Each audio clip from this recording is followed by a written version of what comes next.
There are. Are we eating? You can turn off your camera. There are gold cans on Amazon. I wonder if I can even share. I couldn't my find screen. any. There are. Okay, are we recording? Yes.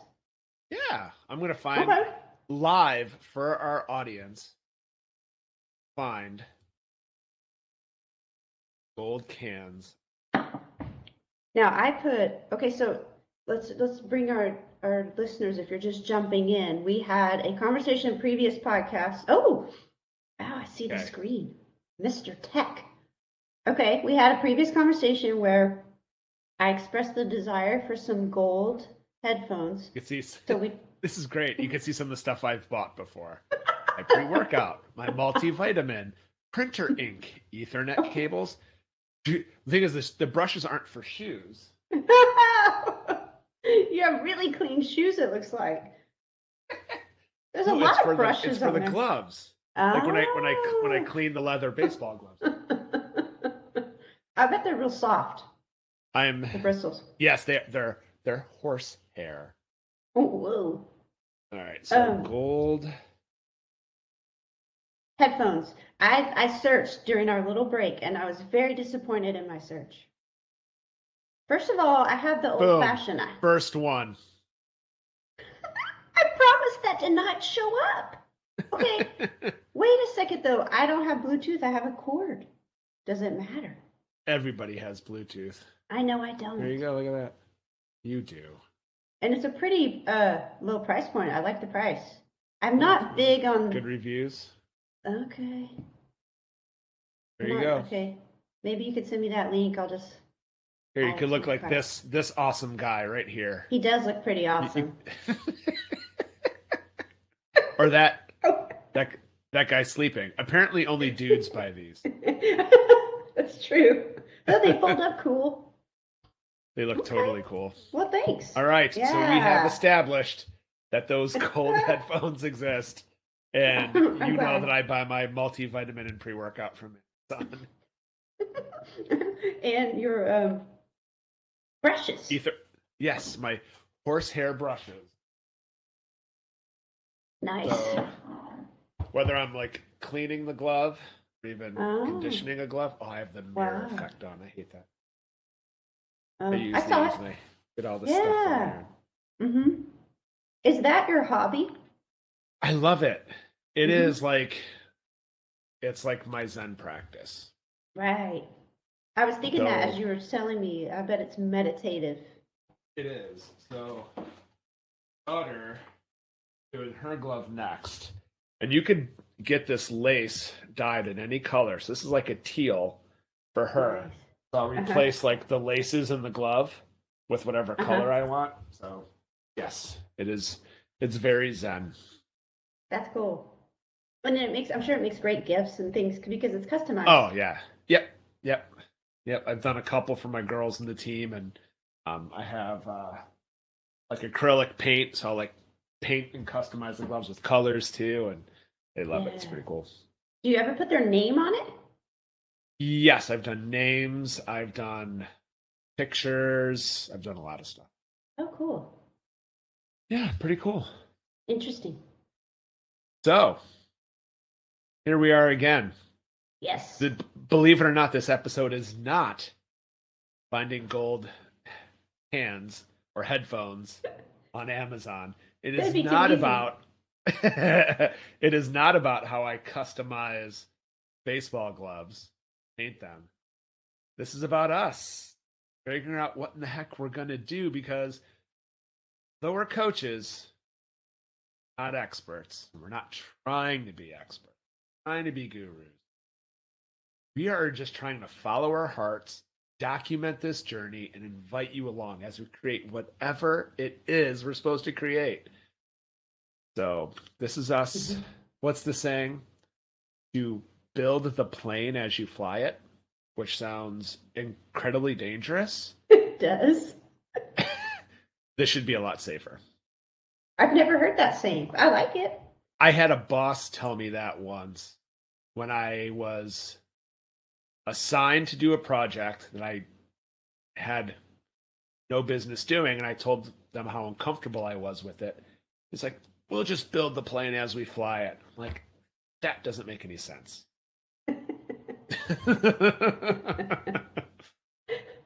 But okay, so in follow-up, did you do the project and it got done? Oh, yeah.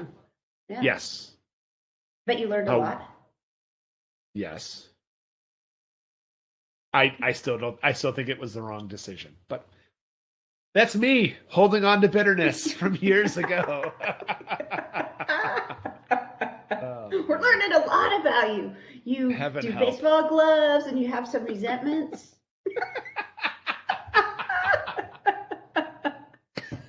That's what we'll call the podcast: baseball gloves and resentments. Good. Bring your favorite cocktail. Yeah. Oh man. See what happens when we just start recording? Right. This was gold. These last 6 minutes are absolute gold. Yes. Just like your headphones. Good. Good. Has it already been 6 minutes? Yeah. Wow. Okay. It does go fast. It does. It does. We wanted to talk a little bit more about person. In our last episode, we talked and unpacked who that person is, what their psychographics are, not their demographics. Psychographics. We used words like seeker and underdog and people who hear that faint whisper, that faint echo of some sort of calling to some sort of adventure. Kind of laid out who that person is and what they're like and why we love working with them. Today, we're going to talk a little bit more about what it looks like to actually coach that person. And whether it's through maybe talking about our own coaching methodologies or tools, or maybe even some of our favorite moments, coaching clients or being a client. I think those will also be valuable. We're going to unpack a little bit about our style and our favorite coaching or client moments. Mm-hmm. Good? Good. I'll go start the ball rolling. When you said, just then, when you said, the client or being the client, and I'm going to start with a story of me being the client. And as I've been coaching, I guess 5 years now officially, I've always adopted the belief that I continually need to be coached by someone else in order to coach you or my clients. And so I'm going to say I started my coaching journey by being coached myself, not knowing at all that's what was happening. But right. I was going through a divorce and kind of thinking I could get by on my own. And I have 3 girlfriends, and we've been friends for like 20 plus years. And one of them set me down and she's like, I think you need a counselor or a therapist. You need some help. I was like, I think I can do this by myself, more or less. And she's like, would you talk to my friend who was a counselor at the time? And I was like, okay. I don't know if she can help me, but okay.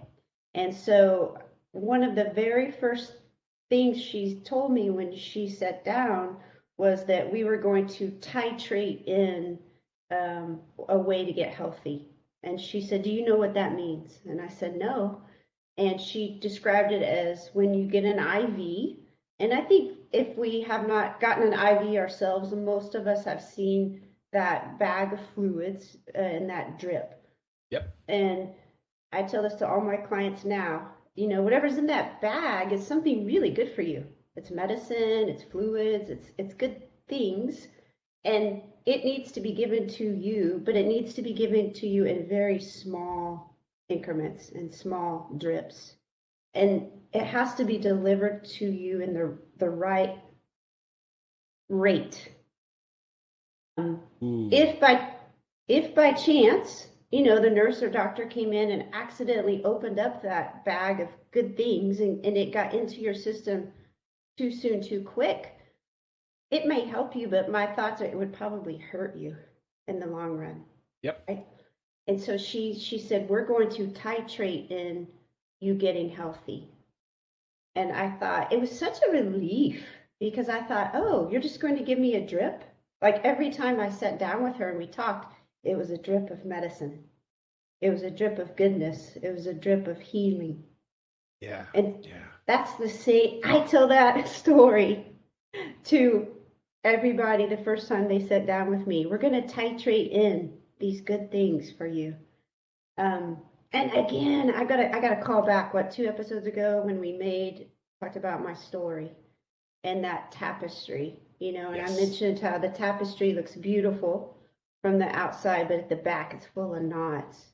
But to me, those knots are way more significant and powerful than the picture you see, because to me, my counselor telling me that titrating story was a knot. It was being tied a part of my life that I share to every single client I have now. I was given a real hopeful vision of how I could get better, and I get to pass that on by using that same example of titrating in good things.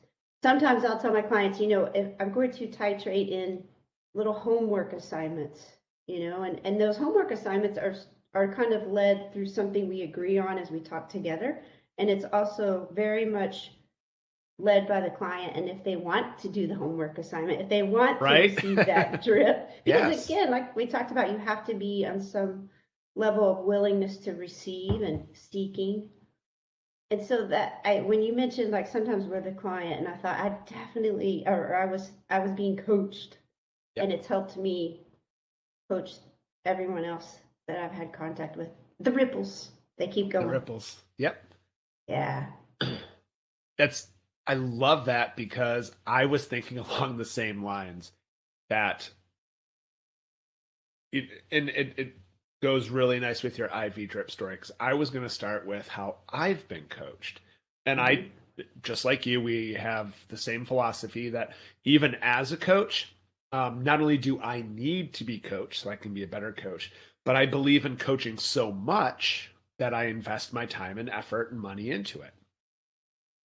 It'd be like going to a doctor and having them say, well, I don't believe in all these different medicines, but let me prescribe you some. It's like, you wouldn't go to a doctor like that.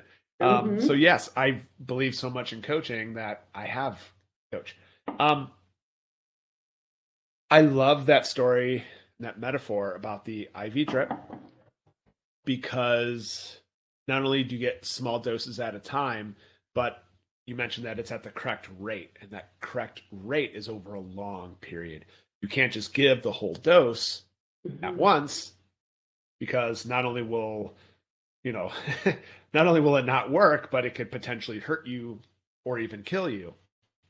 The correct rate is usually something long term. And I think we can relate to this because we both have kind of a history or experience in the health and fitness industry. A lot of clients want something quick. They want results fast. They're looking for the hack or the shortcut or the magic thing that'll take care of losing the weight or getting strong. When we know that the faster they lose the weight, the faster it comes back, because they haven't taken that correct dose, slowly dripped out over time, to establish a long-term change or habit or lifestyle that the results can stick. A lot of people want that with coaching too. They want to feel good. They want to get like a buzz or a high after a coaching session. Like, yes, everything's great. But that's the coaching equivalent of what people want in health and fitness, the quick fix diet. When we chase those quick emotional experiences and those quick highs and just that energy from a coaching session, that wears off. That is not designed to last. And so people keep going back for more and more fixes, and they become addicted to this process.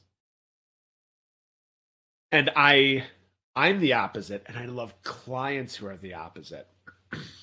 So kind of similar to your story with your coach, my coach, Matt, didn't even bother to explain that to me. And this is part of why I love Matt. He's so he laughs like he has the world's best kept secret that I don't understand yet. And I hate when he does it. And I've called him out in the middle of phone calls. I'm like, I see what you're doing, but I don't know how to stop it. So I have no choice but to go along. Early in our coach client relationship, and I was working with him, I asked him, so what is your process? What's your framework? How are you going to take me from where I am today to super Brendon, who is healed and fulfilled and living this awesome life? And I never really got an answer to that. Yet, and even sometimes I wondered, I'm like, where on earth are we going? What on earth are we doing? But behind the scenes, Matt was so masterfully like dripping those little doses of life change, asking me the right kind of question, steering me in the right kind of direction, telling me the right kind of story. And slowly, session after session, I began to piece these things together. After about a year of working together, I started to pick up, like, I see what you're up to. This goes back to like 3 calls ago when we talked about this. And now that I'm kind of apprenticing under Matt and learning from Matt, he's mentoring me as a coach as I continue to grow as one.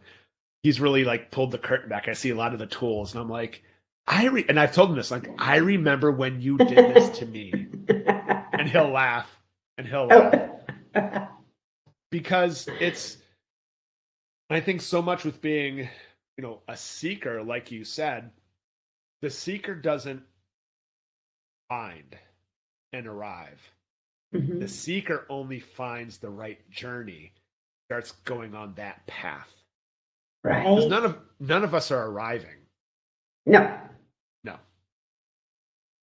As long as we're on this earth spinning around, we're all still seeking. It's just a matter of us getting on a particular path in a particular direction with the right people around. Yes. That's when the magic starts happening. That's when we go from feeling alone and aimless, connected to community and working together in a powerful direction that has an impact that creates those ripples. Yes.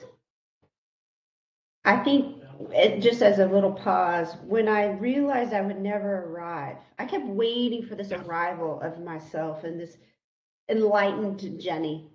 And then I would have the answers and I'd be at peace at all times. And I had to really let that go of, wait a second, I feel that the journey is my life. That I won't come to the beautiful floating on a cloud moment. I don't know what I thought. And it was a little, I had to grieve thinking I would arrive. And then I had to embrace that the journey was work, but it was worth it. That reminds me of a fantastic quote. Here I go back to literature or art again. By T.S. Eliot. And this is one of my all-time favorite quotes. And it's about this idea that we are not supposed to be arriving at a destination. So I have it here, so I won't butcher it. Oh, okay. We shall not cease from exploration, and the end of all our exploring will be to arrive where we started and know the place for the first time. I love that. The end of all our exploring is to arrive where we started, but know the place. And thus it continues. Right. And that's the wonderful thing about any kind of journey, whether it's, health and fitness or a spiritual journey or a life journey, is that, as we get that steady drip at the correct rate, it's not that we're, suddenly transported to nirvana. And like you said, we've reached this enlightened place. We're seeing ourselves, our environment again, but for the first time, like, oh, everything's different now because I have a different perspective, or I have insight that I didn't have before. And it continues and it continues and it continues. And I love that you said that you took time initially when you first realized this, you took time initially to grieve because you were expecting that sort of enlightenment, and you had to come to terms with the fact that that's not the idea here, right? Right. Yeah. And I think that honestly just comes from being in our society. I think just the messages we're sent daily is that you should arrive. You should have it all together. You should have this product and it will make you better, and these clothes will make you feel this way, and this home and this idealistic life that we could hope, could buy as a consumer will bring us to that arrival.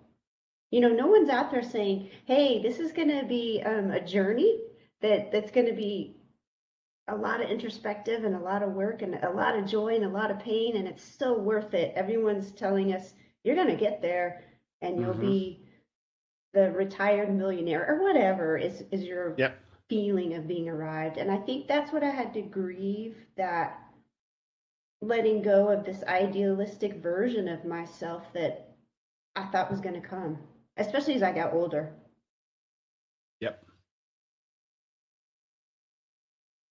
Here's a quote that I don't have, but I understand the gist of it.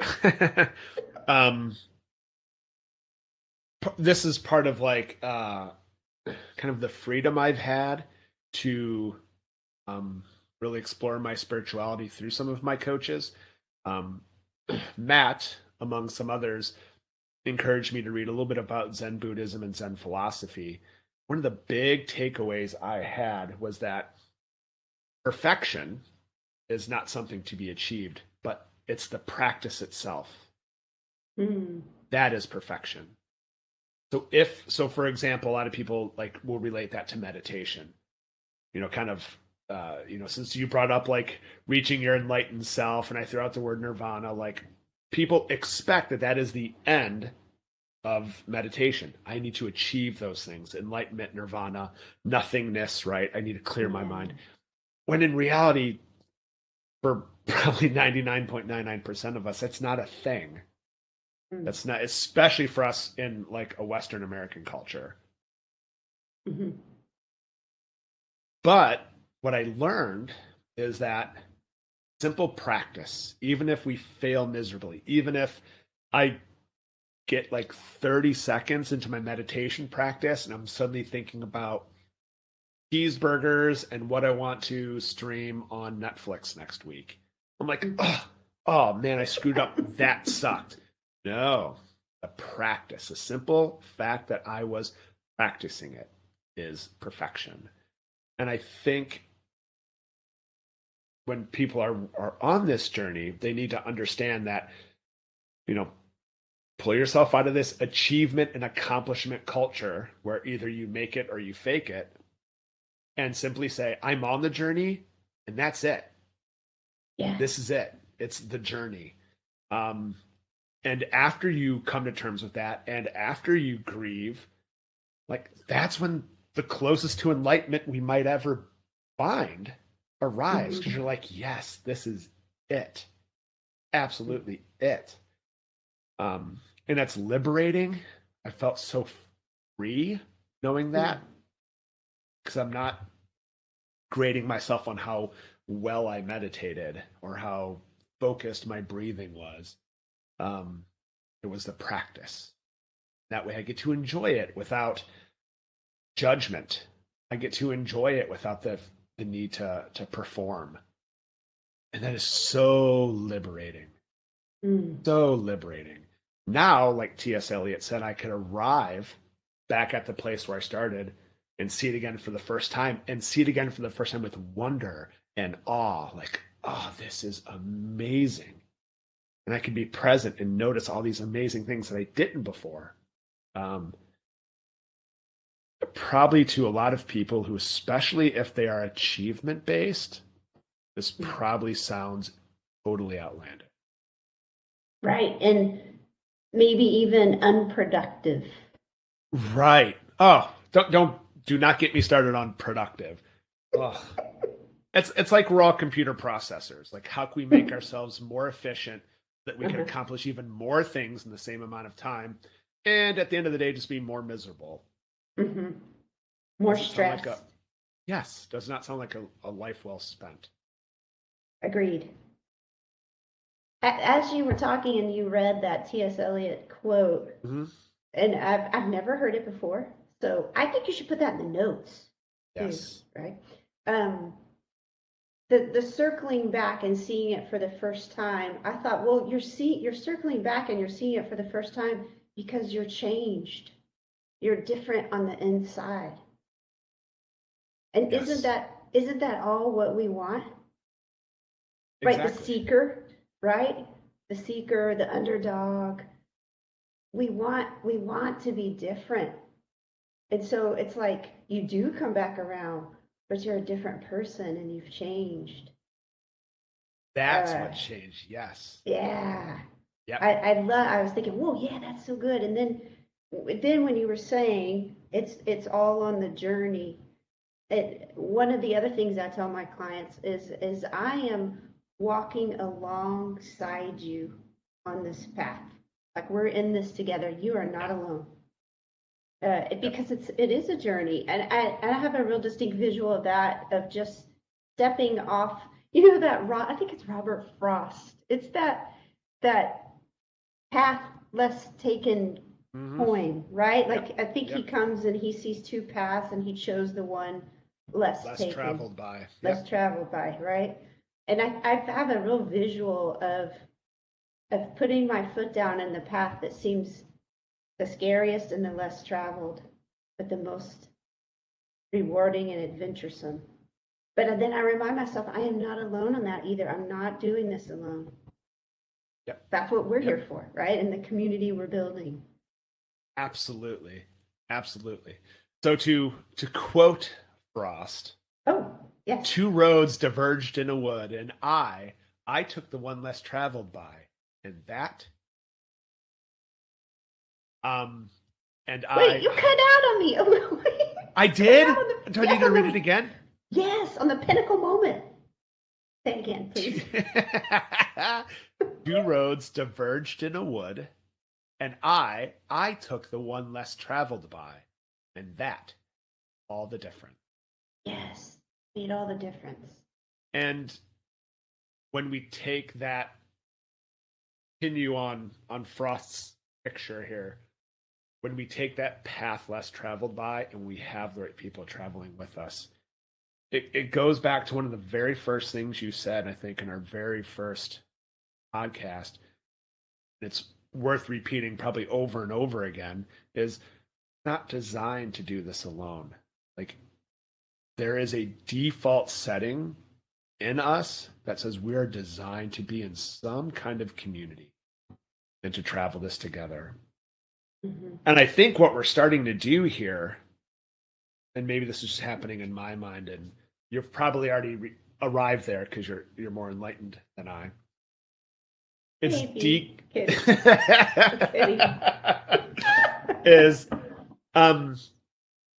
is deconstructing this leadership myth that there needs to be some sort of figure out ahead who's saying, I've done this before, I've got it all worked out, I know what to do, just follow me. Tearing that framework down and saying, I might be a couple steps ahead of you, but ultimately we are traveling this road together.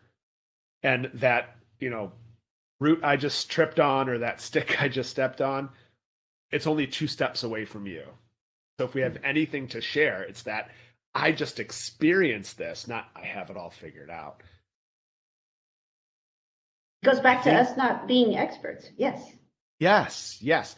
And I think that is a very worthwhile mission. And it's maybe not the sole mission of what we're doing, but if part of what we could accomplish with this is say, coaching and coaches are great, but this whole guru mentality just needs to go. This needs to go away. And what we need to start doing is joining together in community and kind of lead each other. If there's someone who's just a couple steps out in front, that's ideal. But the simple fact that I don't want to sit back and say, hey, everybody, look at me. I've done it. I figured it out. I've got it. So give me all your money. and then I will tell you. If we could slowly dismantle that a little bit, boy, that would be a great side effect of whatever it is. I agree. I think we are all called to share our experience, our strength, and our hope. Yeah. And just with each other. And like you say, maybe we're a couple of steps ahead, and that's all we need to be, right? Or I've experienced this situation in my life, and this is what helped me. Things like that. Yes, perfect. That reminds me of, there's a story in the Gospels where this turns to Peter, and Jesus says, Satan has desired to have you and sift you and really just give you a hard time and make all these terrible things go on. But I've prayed for you that your faith is not going to fail. And when you come through these hard times, turn around and strengthen those people around you. I love that paraphrased portion of the gospel account, because it suddenly gives significance to moments in our life where we consider them insignificant, or we consider them bad, or we'd rather not remember them. It gives them significance because maybe, just maybe, we were brought through those, so then we could turn around and strengthen people around us to say, I've been through something like that, or watch out, don't do that, or here's how you could come through this too. And we could be right there with them, walking them through it. I do think that's one of my main beautiful things of coaching, is reminding people that, I think I said it during I tell my story, that everything belongs. Right? Yes. That the experiences, I think I said the joy, the pain, all of that belongs. Because it's like, no, finish. It has made me who I am, and built up my strengths and honed in my weaknesses, so that I can have the beautiful opportunity of sharing that with others who want to learn or who want to listen. It's like nothing's wasted. No experience. Yeah. It's kind of like the backside of that tapestry. Yeah. It's all the knots and the things that don't look like they make sense. Yeah. Good. That tapestry picture is going a long way. I think we might be doing something with that. I like that a lot. Okay. Maybe in our name or something. Maybe. Who knows? I like it. I'm just now hearing this from you. I don't know if I like it. I'll have to think about it. It comes back up so much. That and the ripples. Yes. It comes back up so much and has such dense application, because the tapestry is a great illustration for community. All the different fabrics woven together in just the right way. It's the difference between like this beautiful side that we might show versus the completely disorganized and seemingly messy and disconnected whatever on the reverse side of it. There's a lot, that metaphor. Okay. A lot. Okay. Right now I'm totally vibing on that tapestry thing. Plus, as a visual representation, like you said, like a logo or a branding perspective, that's pretty cool. You could do a lot with that. Okay. So we'll chew on it. We're not at that stage in our journey yet. We're not at that episode yet. That's awesome. Okay. This was a good one. I think we wanted to talk about maybe our coaching style or some of our favorite client moments or coaching moments. I think that's number one. That's incredibly difficult to capture in one episode. Sure.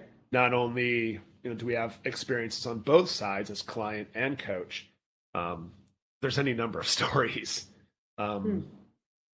But I think this really great primer for the approach, the framework, the slow drip, the right dose over time, the journey, giving up the expectation of performance and achievement, and to do it together in community, where we're leading each other, not looking to a guru and throwing them our credit cards.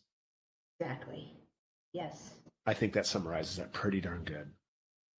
Absolutely. You just did it. You summed it all up really well. Yay! Well, that's why I take notes. I was going to say, you must have been taking notes. I was. Awesome. Good. This was a good one, Jenny. Uh-huh. All right, good. Podcast friends. Until next time. We gotta have a good ending. I know, we don't have an outro yet. Okay, you gotta think about that. Stay classy. Oh, I have socks that say that. Okay. That's it. I have socks that say that. Oh, that's the outro. That's good. That's it. Okay. All right, until next time. Bye. Until next time. Bye. Yes. Bye.